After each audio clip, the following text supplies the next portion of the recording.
I got to get at you today, man. That's what this is all about. All right, so I'm just going to touch on a couple of things. Number one, you said that there's been no verifiable quotes or site sources about anybody wanting Jimmy G. Please prove me wrong, please. Ben Standig of The Athletic reported that one executive from the Commanders could justify sending their first round pick to the Niners for Jimmy Garoppolo should they determine. No, but that was some other team being like they could. That was some other guy worthy like, of that team over there. I know you're triggered because you won't let me finish. I know you're triggered because you won't let me finish. Hold on, okay, go ahead. Nah, all right. An executive from the Commanders said, and quote, "For a team that needs to win now, the veteran here trumps the unproven rookies." All right? Absolutely, but there's other veterans available.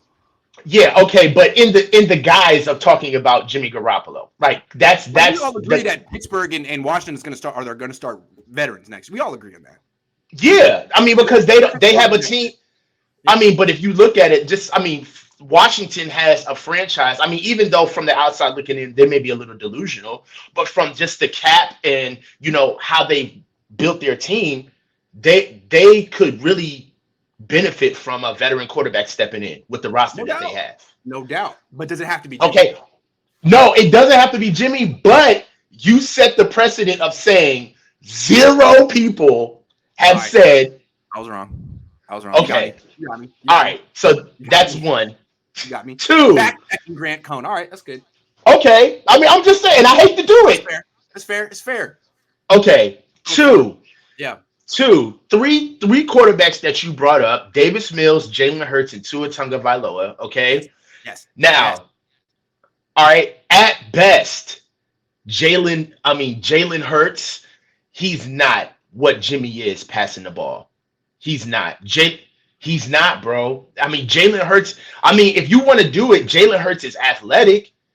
All right. He's very athletic, but Jalen Hurts has had some woeful starts. Okay, with throwing the ball. All right. And Davis Mills, he has upsides, but he's like a fart in the wind. He showed us a little something, but let's be honest. Like, he got on the field out of injury, out of necessity. They didn't really hang their hat on him. And for Tua, I would say that, Mike McDaniels got the job because I'm pretty sure he had to sit in the office and say, I can win with Tua. I mean, they let go of Brian Flores because they chose Tua over Brian Flores, essentially. You know what I'm saying?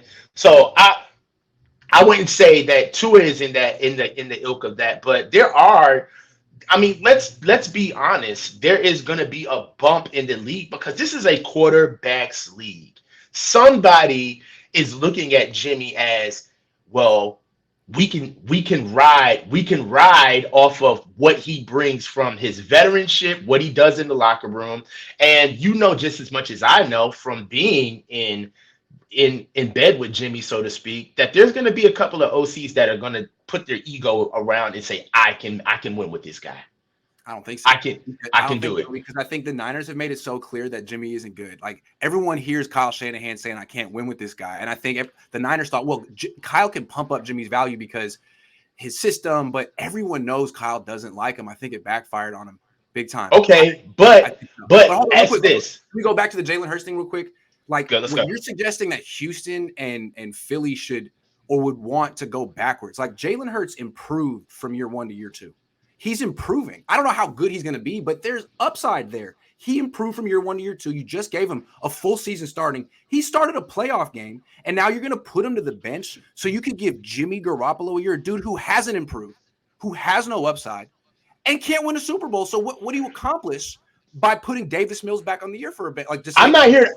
Listen, I'm not here to. Don't get me on the side of defending Jimmy. Okay, don't throw me on that side. Right, I'm not saying that Philly would take the bait, but I'm just challenging you. You just went on the extreme end of the spectrum saying that nobody, absolutely nobody, would take a as a starter. I don't believe that. I don't believe when they're third choice for a few teams, but I don't think he's the number 1 choice for any freaking team as a starter. Like Houston, I'll take that.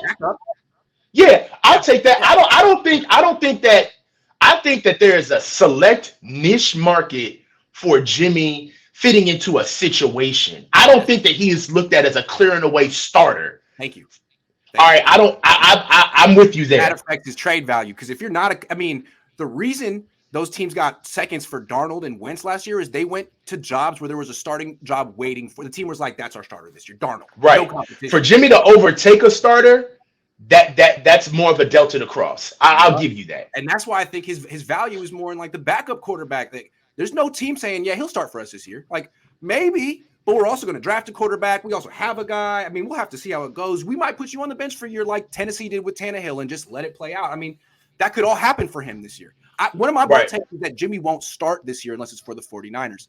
I don't know if you want to react to that. I really do believe that. One of my bold takes is that in order for the 49ers to really get some worth for Jimmy, they're going to have to let go of Jimmy and that second round pick.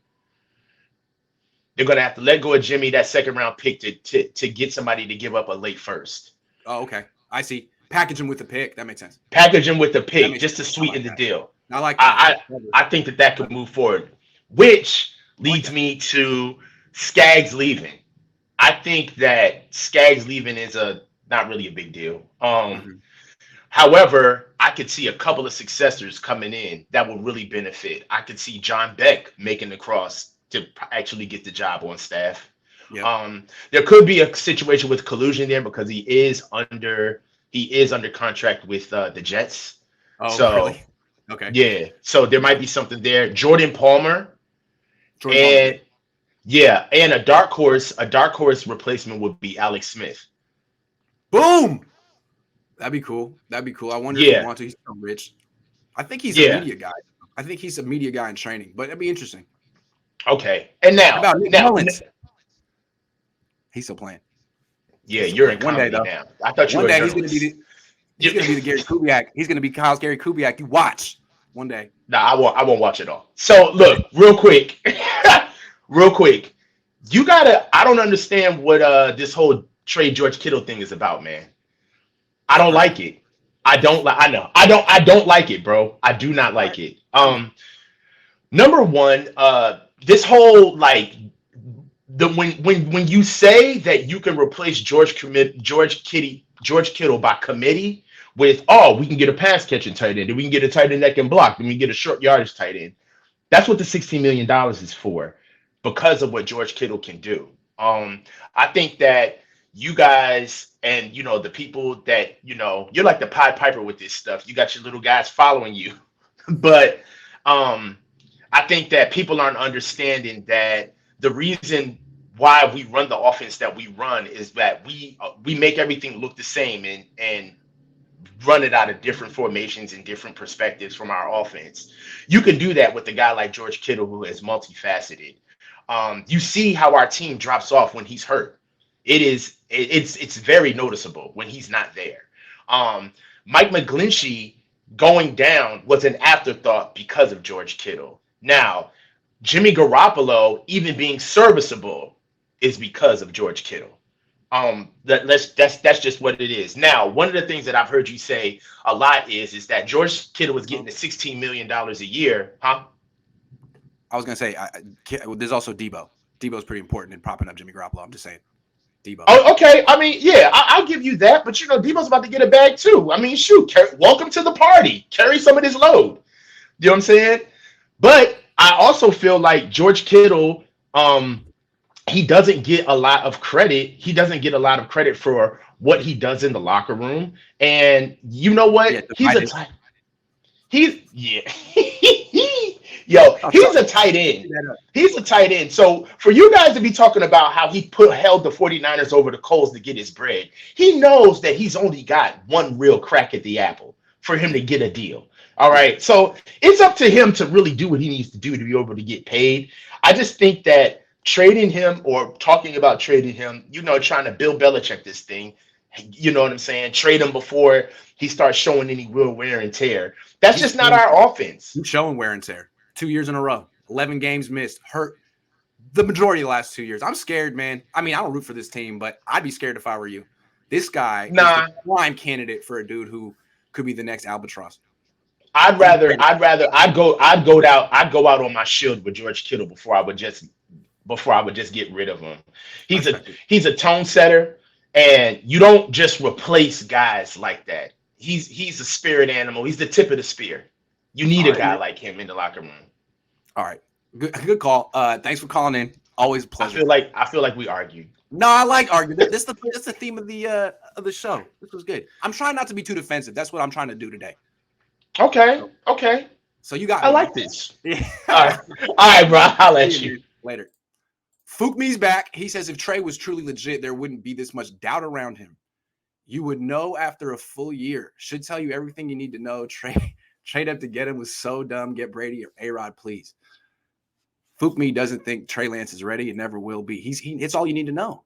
He has enough evidence right in front of him. It's amazing. Fook me is that much more perceptive than everyone else. I love how certain people can just take 2 data points and project the rest of a guy's career. It's an amazing ability. Fook me has it. I don't. The Niners don't. Fook me does, though. I think he should be considered for a full-time position in the NFL. Jacob says, couldn't make the Cohn phone today, but I'm good, Grant. Miss you, Jacob. Also trade Jimmy for a bag of chips. There's some really good chips that come in bags. I'm just saying. Also, Pringles don't come in bags. Good chips. Isaac says, I still stand by Jimmy and George to Miami for X. For X Howard. Miami has cap for Jimmy and can sign him to be quality backup to Tua that McDaniel has familiarity with. Plus, Xavier Howard wanted out last season and younger than Gilmore. Very interesting because I wrote that off as too much salary going to one team. They have to send some salary back. I still think you can get a way cheaper backup than Jimmy Garoppolo. But if Miami wants to do something insane, then yeah, send the Niners Xavier Howard for Jimmy Garoppolo and George Kittle. I think that'd be great for the 49ers. That'd be a great move for the 49ers.